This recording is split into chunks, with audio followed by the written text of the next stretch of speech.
मित्रांनो, 73 नद्या, 2000 पेक्षा जास्त पूल आणि 91 बोगदे. जगातील मोठ्या इंजिनियर्सनी एक वाक्य लिहून दिलं होतं.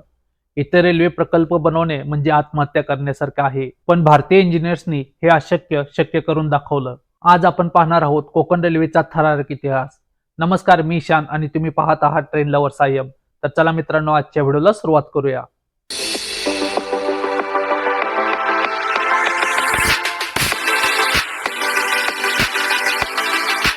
साल 1990 सह्याद्रीच्या कुशीत काम सुरू झालं, पण समोर उभा होता मृत्यू.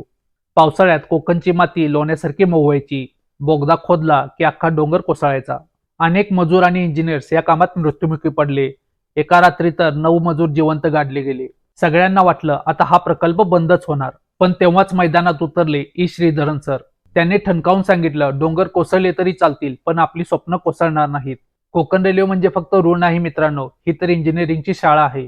कोकण रेल्वे बनवताना इंजिनियर्सनी 2 चमत्कार केले. त्यातील पहिला चमत्कार म्हणजे पानवल पूल.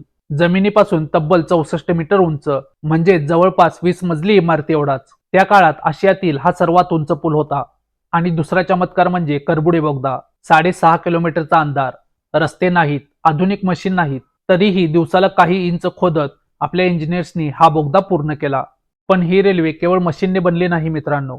42,000 कोकणातील कुटुंबांनी कोणताही वाद न करता या प्रकल्पासाठी आपल्या जमिनी दिल्या. ना आंदोलन, ना कोर्ट केस, फक्त एकच इच्छा की आपल्या कोकणचा विकास व्हावा.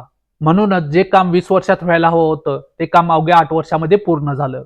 आज जेव्हा आपण कोकण रेल्वेने प्रवास करतो, तेव्हा लक्षात ठेवा, त्या प्रत्येक रुळाखाली कोणाचा तरी घाम आहे, कोणाचा तरी त्याग आहे आणि भारतीय जिद्दीचा इतिहास आहे. ही कथा तुम्हाला अभिमानाची वाटली असेल तर कमेंटमध्ये जय हिंद नक्की लिहा. आणि अशाच रेल्वेच्या थरारक माहितीसाठी चॅनलला सबस्क्राईब सुद्धा नक्की करा. भेटूया आपण पुढच्या व्हिडिओमध्ये. तोपर्यंत जय महाराष्ट्र.